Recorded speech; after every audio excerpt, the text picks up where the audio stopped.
Governor Newsom hasn't made it official, but political experts say he's showing more signs he's ready to launch a 2028 presidential bid. A video the governor posted today is leading to even more speculation. CBS LA political reporter Tom Wade joins us now. So, Tom, what did the governor say? Well, we'll get into that in just a second. But I think to your point, I think the speculation, right, is probably what he likes. We're talking about it. And I think he wants to be part of the conversation, not Testing be overshadowed. the waters. Right, there you go, exactly. So the governor is laying out his positions on a number of economic issues in this video, taxing the wealthy and rich corporations, things he talked about, nationalizing AI profits. Political experts say if he's not running for president, what would be the point of posting a video like this and trying to reach a wide audience?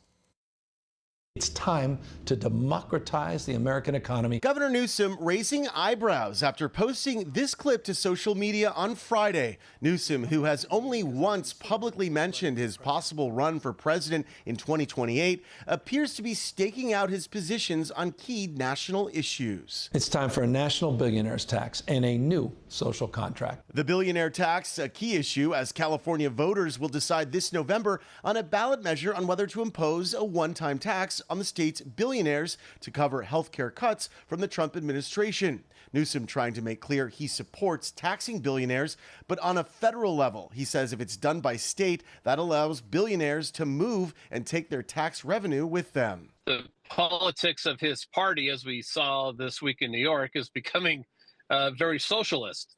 And so a billionaire's tax would be a popular, left populist idea.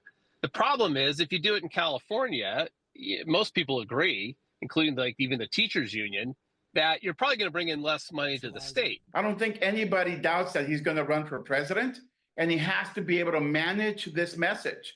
And that's what he's trying to do. Newsom argues for higher taxes on corporations, limiting wealth inheritance, even pushing for nationalized profit sharing for AI. And as AI reshapes the country, every American should own a piece of the future it builds through a national public equity fund. Economic populism experts say that Newsom hopes will land with the base. This is definitely an effort by Newsom to appeal to the progressive wing of the Democratic Party. Even though a lot of Republicans would regard him as a liberal, a lot of progressives regard him as an establishment Democrat. On the billionaire tax ballot measure, there is some rare unity between Democrats and Republicans. Gubernatorial candidates Democrat Javier Becerra and Republican Steve Hilton also both oppose the ballot measure for the same reasons, concerns that it will trigger an exodus of the state's wealthiest taxpayers. Ruta Bay? Thank you, Tom.